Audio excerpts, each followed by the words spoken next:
Hello friend. In previous lecture we have seen some basic about thermodynamics, first law of thermodynamics and flow work. Okay. Today we will see a very important bit from first chapter, that is steady flow energy equation. Steady flow energy equation is nothing but the application of first law to the various system. अगर हमें किसी भी system को first law apply करना है तो उसके लिए स्टेडी फ्लो एनर्जी इक्वेशन एक टूल है या एक इक्वेशन है जिससे हम फर्स्ट लॉ किसी भी सिस्टम को अप्लाई कर सकते हैं. Okay, so what is mean by steady flow energy equation? Before that we should know what is steady flow. Steady flow means the flow in which properties are constant with respect to time. मतलब with respect to time उस flow की कोई भी property change नहीं होंगी या उस fluid की कोई भी प्रॉपर्टी चेंज नहीं होंगे. प्रॉपर्टी मीन्स क्या? Property means pressure, temperature, velocity, viscosity, etc. These are the properties. So these properties are not changing with respect to time, then that type of flow is called steady flow. समझ में आ रहा है? Clear? और उसके बाद है unsteady flow, जिसमें properties time to time change हो रही है, वो unsteady flow. Clear? So what is steady flow? The flow in which all properties of fluid are constant with respect to time. मतलब विथ रिस्पेक्ट टू टाइम कोई भी property change नहीं होंगी, उस फ्लो को हम कहेंगे स्टेडी फ्लो. और अनस्टेडी फ्लो क्या? The flow in which properties of the fluids are changing with respect to time. मतलब टाइम टू टाइम उसके वो प्रॉपर्टीज चेंज होती रहेगी, उसे कहते हैं unsteady flow. Okay, for example suppose pressure is a property of a fluid. Suppose एक fluid flow हो रहा है, अगर उसका प्रेशर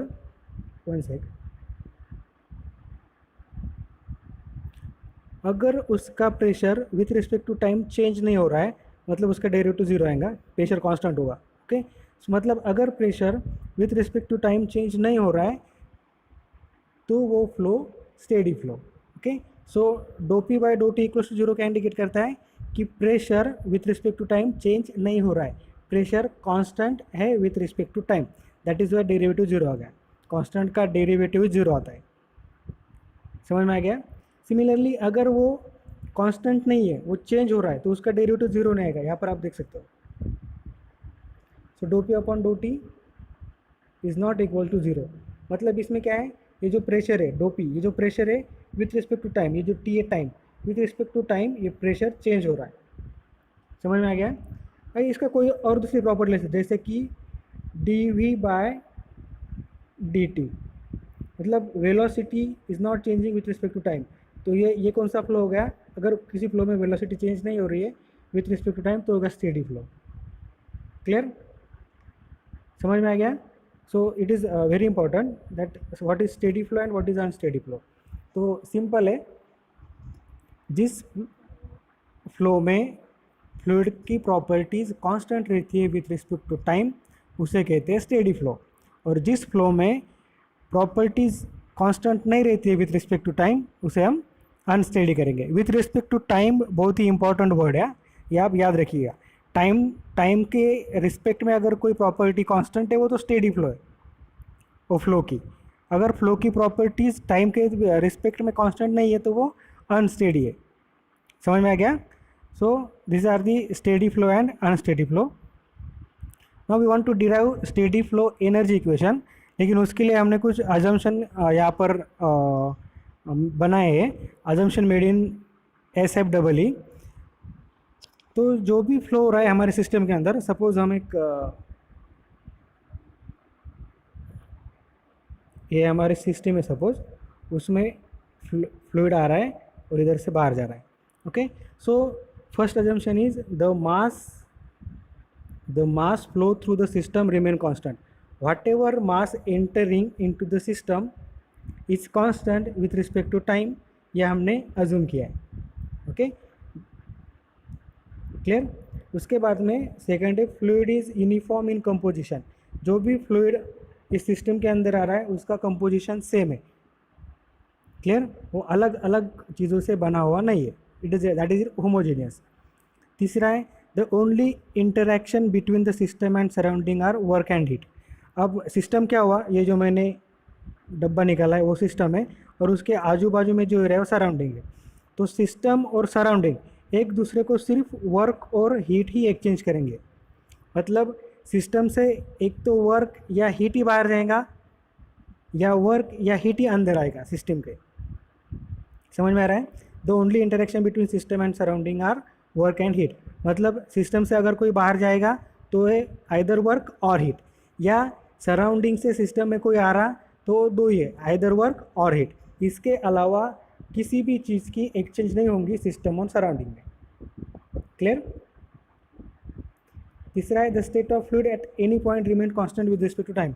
ऑब्वियस है ये स्टेडी फ्लो है, तो वो जो फ्लूइड की स्टेट है विथ रिस्पेक्ट टू टाइम वो कांस्टेंट रहेगी, ये भी हमने अज्यूम किया है। और सबसे इंपॉर्टेंट बात, during analysis only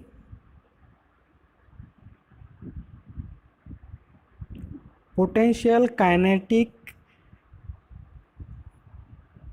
and flow energies are considered. Okay, इसमें एक और हम ऐड कर सकते हैं, इंटरनल एनर्जी।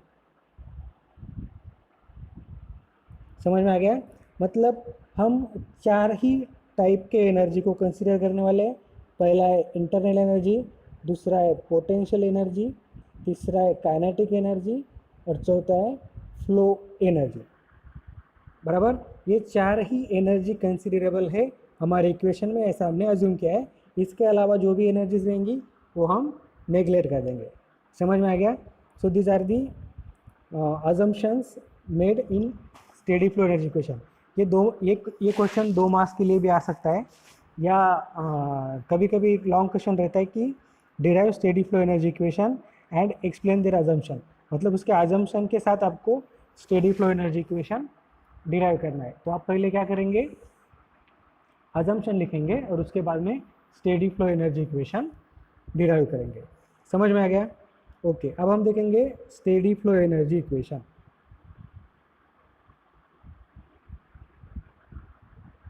क्लियर? तो उसके लिए थोड़ा सा ध्यान दो। अब यहाँ पर देखो, हमने चार ही टाइप के एनर्जीज कंसीडर किए, internal energy, kinetic and potential energy, flow energy. Okay, और जो चौथा है हीट एंड मैकेनिकल वर्क, ये हमने अज्यूम किया है कि सिर्फ हीट या वर्क ही बाहर जाएगा, या हीट या वर्क ही अंदर आएगा। मतलब सिस्टम और सराउंडिंग के बीच में जो भी इंटरेक्शन होगा या जो भी एक्सचेंज होगा वो सिर्फ हीट और वर्क का होगा, इसलिए यहाँ पर ही है। बराबर? क्लियर? तो अब यहाँ पर ध्यान दीजिएगा, इसको मैं थोड़ा बड़ा करता हूँ। हमने एक सिस्टम कंसीडर किया है। ओके, एक टाइप का सपोज दिस एक one type system which takes heat and converts that heat into work. मतलब ये हीट लेगा और उस हीट को वर्क में कन्वर्ट कर देगा। ओके, अब ये जो आपको दिख रहा है ये हमारी सिस्टम है। ओके, यहाँ से हम फ्लूइड फ्लो हो रहा है, जो बाद में अंदर जाके हीट मतलब हीट हम सप्लाई कर रहे हैं थ्रू दी फ्लूइड जो उसके अंदर आएगा। ओके, और यहाँ पर हमें वर्क मिल रहा है। समझ में आ गया? अब ये जो सिस्टम का इनलेट है, ये डेटम से, डेटम मतलब एक रेफरेंस है, एक रेफरेंस पकड़ा है हमने। इस रेफरेंस से ये जो इनलेट है ये Z1 डिस्टेंस पर है, और ये जो मास सिस्टम के अंदर जाके बाहर आ रहा है इधर से, वो उस डेटम से Z2 हाइट पर है। ये हाइट क्यों कंसिडर कर रहे हैं? बिकॉज हमें पोटेंशियल एनर्जी कंसिडर करना है। ओके, और पोटेंशियल एनर्जी क्या है? पोटेंशियल एनर्जी क्या है कि किसी एक चीज़ को हम अगर हाइट पर रखते हैं तो हाइट की वजह से जो एनर्जी गेन करता है उसे हम पोटेंशियल एनर्जी कहते हैं। ओके, जो इनलेट है जहाँ से मास अंदर आ रहा है वो Z1 हाइट पर है, और आउटलेट से जो मास बाहर जा रहा है वो Z2 हाइट पर है। ओके, ये मास अंदर आ गया, ये मास अंदर जाके उसने हीट सप्लाई कर दी और उससे वर्क प्रोड्यूस होगा। बराबर? मतलब हीट हम सप्लाई कर रहे हैं और वर्क हमें आउटपुट मिल रहा है। क्लियर? समझ में आ गया? एक बार फिर से ठीक से देख लीजिए, system, inlet, outlet. Okay, inlet है Z1 डिस्टेंस पे, आउटलेट है Z2 डिस्टेंस पे। ओके, और यहाँ पर आपको वर्क मिल रहा है। ओके, अब देखो,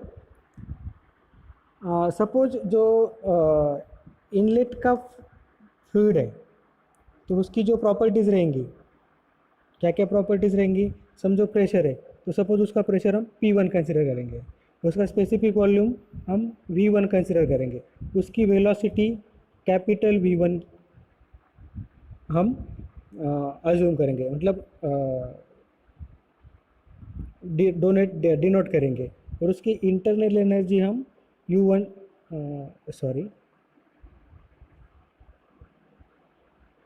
U1 से डिनोट करेंगे। समझ में आ गया? What is P1? Pressure of the fluid eight inlet, small V1 specific volume at inlet, capital V1 velocity of fluid eight inlet, U1 internal energy at inlet, Z1 datum eight inlet. समझ में आ गया? Similarly जो outlet है उसके भी हम denote कर लेंगे। सपोज आउटलेट का प्रेशर P2, आउटलेट का स्पेसिफिक वॉल्यूम छोटा V2, velocity capital V2, internal energy U2, और उसका जो डेटम है वो Z2। समझ में आ गया? What is P1 and P2? Pressure at inlet and outlet. What is V1 and V2? Specific volume at inlet and outlet. What is capital V1 and capital V2? Velocity at inlet and outlet. What is U1 and U2? Internal energy at inlet and outlet. Okay, और जो work है हम उसको W से denote कर रहे हैं और हीट है वो Q से। समझ में आ गया? यहाँ हमने नोटेशन दी है। क्लियर? जो भी प्रॉपर्टीज़ है 1 मतलब इनलेट, 2 मतलब आउटलेट। क्लियर? और दूसरी बात कि ये चीज़ें हम अज्यूम करने वाले जिन्हें मैं आपको पहले एक्सप्लेन कर चुका। Okay, now what is first law?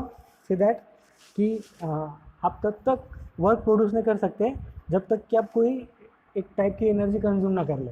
मतलब इन शॉर्ट एनर्जी को हम क्रिएट भी नहीं कर सकते और डिस्ट्रॉय भी नहीं कर सकते। मतलब सिस्टम के इनलेट पे जो एनर्जी रहेंगी उतनी ही एनर्जी आउटलेट पे रहेंगी। ओके, सिर्फ क्या होगा, कुछ पोटेंशियल एनर्जी काइनेटिक एनर्जी में कन्वर्ट हो जाएंगी, कुछ काइनेटिक एनर्जी पोटेंशियल एनर्जी में कन्वर्ट हो जाएंगी, लेकिन जो एनर्जी का समेशन है वो इनलेट पे और आउटलेट पे सेम ही रहेगा। क्लियर?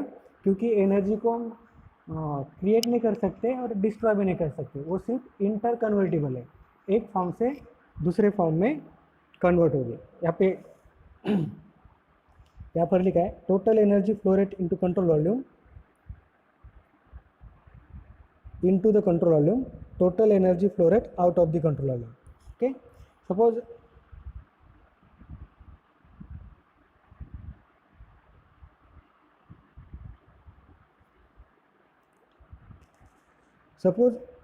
m मास फ्लूइड का अंदर आ रहा है और आपको पता है कि हमने मास कांस्टेंट रखा है, तो m मास ही बाहर जाएगा। अजम्पशन में हमने क्या कंसीडर किया था कि जितना मास आएगा उतना ही मास बाहर जाएगा। ओके, सो m मास सिस्टम के अंदर आ रहा था, m मास ही सिस्टम के बाहर जा रहा है। क्लियर? अब हम देखेंगे हमने कौन सी एनर्जी कंसीडर की थी। सबसे पहले हमने की थी पोटेंशियल एनर्जी, उसके बाद में की थी kinetic energy, internal energy, flow energy. Okay, और इसके साथ ही हम हीट सप्लाई कर रहे हैं, तो इसको मैं हीट सप्लाई कर रहे मतलब वो बाद में बोलता हूँ मैं। हम इसको प्लस क्यों लिखा कि हमने हीट सप्लाई कर रहे हैं। ओके, समझ में आ गया?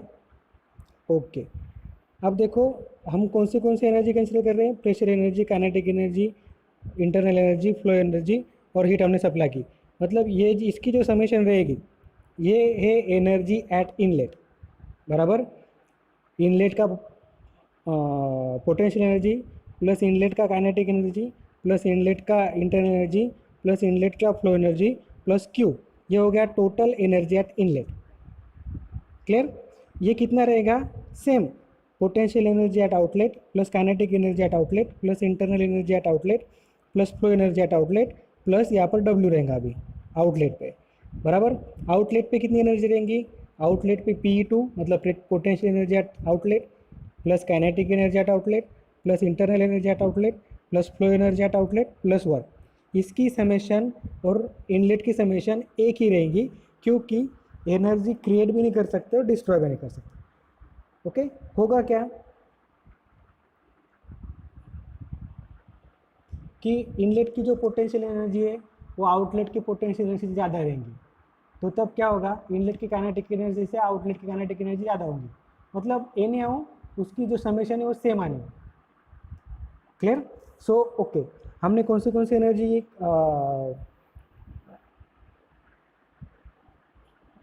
कंसीडर कर रहे हैं। अब ये लाइन ध्यान से देखो, एम आई ई, आई म्हणजे internal energy plus potential energy plus kinetic energy, okay, plus M into flow work plus Q equals to M into internal energy plus potential energy plus kinetic energy at two मतलब outlet plus M into flow work at outlet plus W. समझ में आ रहा है? Okay, अब देखो internal की sorry inlet की इंटरनल एनर्जी कितनी है, U1, तो यहाँ पर हमने U1 लिखा। क्लियर? पोटेंशियल एनर्जी कितनी आएंगी, पोटेंशियल एनर्जी मतलब क्या रहता है, P E equals to M G Z, ये तो आपको मालूम है, जेड मतलब हाइट। ओके, तो एम हमने ब्रैक कांस्टेंट लिया है बाहर, सबका एम निकाल कर बाहर लिया है, तो यहाँ पर क्या आएगा, सिर्फ जी जेड जो यहाँ पर है। ओके, अब देखो काइनेटिक एनर्जी क्या है, काइनेटिक एनर्जी ठीक से बताओ, काइनेटिक एनर्जी है हाफ एम वी स्क्वायर बराबर। अब यम हमने कॉमन ले रहे हैं, तो यम यहाँ पर बाहर आ गया, तो क्या बचा, हाफ वी स्क्वायर। तो इनलेट की वेलोसिटी क्या है, V1, तो इनलेट की काइनेटिक एनर्जी क्या आएंगी, हाफ यम V1 स्क्वायर, यम बाहर गया तो V1 square by 2, half V1 square. ये समझ में आ गया? अब बाद में हमने फ्लो वर्क देखा है, व्हाट इज फ्लो वर्क, ये तो हमने पिछले लेक्चर में देखा है, M P into V, P मतलब प्रेशर, वी मतलब स्पेसिफिक वॉल्यूम। अब इनलेट पे प्रेशर कितना है, P1, और स्पेसिफिक वॉल्यूम कितना है, V1, तो उसकी फ्लो एनर्जी कितनी हुई, m into P1 into V1, okay, plus Q हम सप्लाई कर रहे हैं। याद रखो, जब भी हम हीट सप्लाई लेते हैं तो हम उसको पॉजिटिव कंसिडर करेंगे, अगर सिस्टम से हीट रिजेक्ट हो रहा है तो उसको हम निगेटिव कंसिडर करेंगे। समझ में आ गया? अगर हीट सिस्टम के अंदर जा रहे है तो पॉजिटिव है, सिस्टम से बाहर आ रही है तो नेगेटिव है, और वर्क सिस्टम के अंदर जा रहा है तो नेगेटिव है, और सिस्टम से बाहर आ रहा है तो पॉजिटिव है। इसको मैं लगे हाथ इधर लिखते जाऊँ। सपोज इज आवर सिस्टम, अगर हीट सिस्टम के अंदर जा रही है तो हीट पॉजिटिव है, लेकिन हीट अगर सिस्टम के बाहर जा रही है तो हीट निगेटिव है। अगर वर्क सिस्टम से बाहर जा रहा है तो वर्क पॉजिटिव है, अगर सिस्टम के अंदर जा रहा है तो नेगेटिव है। समझ में आ गया? मतलब अगर सिस्टम हमें वर्क दे रहा है तो वो पॉजिटिव है, लेकिन अगर हम सिस्टम को वर्क दे रहे हैं तो वो नेगेटिव है। सिमिलरली अगर हम सिस्टम को हीट दे रहे हैं तो वो पॉजिटिव है, या सिस्टम हमें दे रहा है तो वो नेगेटिव है। बराबर? इन शॉर्ट, एक बार ठीक से सुन लो, in short, heat supplied can be considered as positive and heat rejection from the system can be considered as negative. Clear? Heat supplied positive, heat rejection negative. अगर वर्क सिस्टम हमें दे रही है, सिस्टम से बाहर आ रहा है तो पॉजिटिव, सिस्टम के अंदर जा रहा है तो नेगेटिव। ओके, ठीक है, तो हमने इनलेट का क्लियर कर लिया, ये इतनी एनर्जी इनलेट पे आपको मिलेगी, सिमिलरली उतना ही आपको आउटलेट में मिलेगा। क्या, U2 means inter energy at outlet, GZ2 means M G Z है, यम कॉमन निकला है, means kinetic energy at outlet, V2 square by 2 ये potential energy, kinetic energy at outlet, और ये flow work, inter energy, potential energy, kinetic energy and flow energy plus W। अब ये जो dot दिया है ना, इसका इंपॉर्टेंस बताता हूँ। अब इसका यूनिट भी बहुत इम्पोर्टेंट है। कैसे? अभी जो ब्रैकेट में चीज़ें दिख रही है उसका यूनिट है किलो जूल पर केजी, क्योंकि हमने उससे मास ले लिया है। बराबर? अगर हम मास से उसको मल्टीप्लाई करें तो एनर्जी का जो यूनिट है किलो जूल वो हमें मिल जाएगा। समझ में आ गया। सिमिलरली ये जो Q है उसका यूनिट है किलो जूल पर सेकंड, क्योंकि मास फ्लो रेट हम कंसिडर कर रहे हैं। फ्लो रेट मतलब flow mass upon time. Okay, तो हर चीज़ का यूनिट है किलो जूल पर सेकंड, मतलब किलो वाट। समझ में आ रहा है। फिर से एक बार एक्सप्लेन करता हूँ। मास फ्लो रेट मतलब क्या है, मास पर यूनिट टाइम। मतलब ये जो मास है ये हम किस में मेजर कर रहे हैं, केजी पर सेकंड में। ओके, और ये जो ब्रैकेट के अंदर की चीज़ है वो किलो जूल पर केजी। केजी केजी कैंसिल, आपको क्या मिलेगा, किलो जूल पर सेकंड। तो ये जो क्यू क्यू पर डॉट है ये क्या आपको बताता है कि क्यू का unit kilo joule per second है, मतलब वो हीट पर यूनिट टाइम है। या ये डब्ल्यू, ये जो वर्क है वो पर यूनिट टाइम है, किलो जूल पर सेकंड। समझ में आ गया। ये जो ध्यान रखने वाली बात है कि ब्रैकेट के अंदर की जो क्वांटिटी है उसका यूनिट है किलो जूल पर केजी। लेकिन ये ब्रैकेट जब मास फ्लो रेट से मल्टीप्लाई करोगे तो उसका यूनिट है किलो जूल पर सेकंड। कैसे, फिर से बताता हूँ। ब्रैकेट के अंदर की चीज़ें किलो जूल पर केजी, और जो मास है मास उसका यूनिट है केजी पर सेकंड। किलो जूल कैंसिल, क्या बचा, किलो जूल पर सेकंड मतलब किलोवाट। मतलब इसका यूनिट भी किलो जूल पर सेकंड है, इसका यूनिट भी किलो जूल पर सेकंड है, इसका यूनिट भी किलो जूल पर सेकंड है। सिमिलरली इसका भी, इसका भी, इसका भी। क्लियर। ये यूनिट इसलिए बता रहा हूँ कि ये न्यूमेरिकल पॉइंट ऑफ व्यू बहुत इंपॉर्टेंट चीज़ है। ओके, ये लिख लिया हमने एनर्जीज। अब देखो हम सिर्फ उसको अरेंज कर रहे हैं। हमने क्या किया, यहाँ पर भी मास है, ये जो मास है यहाँ पर के ये दोनों मास को हमने कॉमन ले लिया यहाँ पर।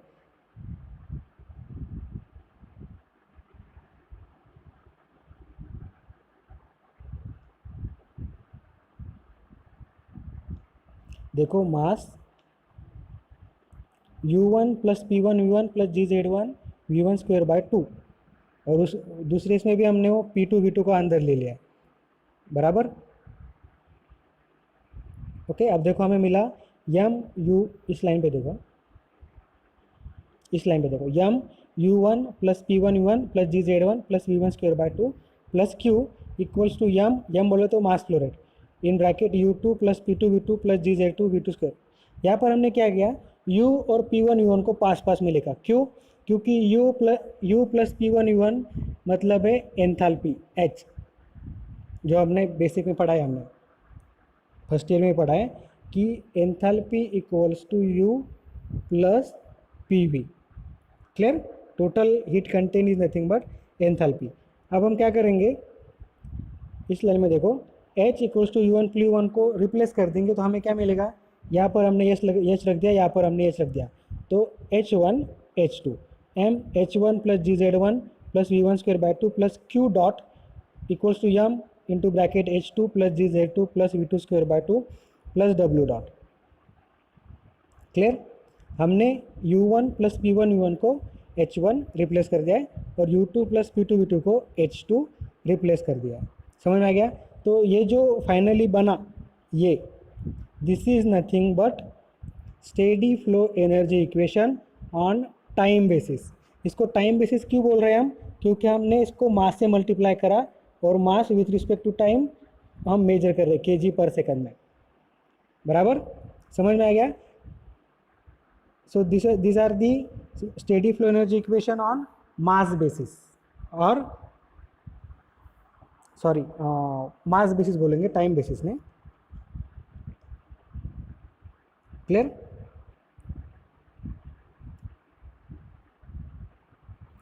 और अब देखो इसमें हम क्या करेंगे, ये Q क्या है, Q को मैंने आपको पहले बताया, Q है किलो जूल पर सेकंड, मतलब जो हीट हम मेजर कर रहे हैं वो पर यूनिट टाइम है। ये जो Q है वो है हीट इन किलो जूल पर केजी। समझ में आ रहा है। फिर से लिखता हूँ, ये जो Q है Q डॉट इसको हम ऐसे लिख सकते हैं m into small Q. Small Q क्या है? स्मॉल क्यू मतलब heat in kilo joule per K जी, बराबर। मतलब इसका यूनिट क्या होगा? ये हो गया के जी पर सेकंड और ये हो गया kilo joule per K G. K G कैंसर, kilo joule per second. Okay, मतलब हम Q को क्या लिख सकते हैं? Mass flow rate into small Q. Small Q क्या है? Heat supplied in kilo joule per K G. और कैपिटल W और W आउट को क्या लिख सकते हैं? M इंटू स्मॉल और, मतलब मास flow rate into work done. Work done भी किस में रहेगा? किलो जूल पर के जी में। अब हम क्या करेंगे? इसका मास बाहर ले लेंगे, बराबर। और इस मास के साथ वो कॉमन ले लेंगे, तो क्या बचेगा ब्रैकेट में? ये इधर एक मास और मास। अगर ये मास छोटे क्यू के साथ मिल गया तो क्या मिलता है आपको मालूम है? Q equals to M into small Q. M into small Q मतलब क्या? Capital Q. कैपिटल क्यू क्या है? हीट सप्लाइड और heat in kilo joule per second. Small Q क्या है? Heat in kilo joule per K ji. Clear? देखो यहाँ से मास हमने कॉमन ले लिया तो ब्रैकेट में बचा ये मास मास कैंसल, तो अल्टीमेटली आपको क्या मिलेगा?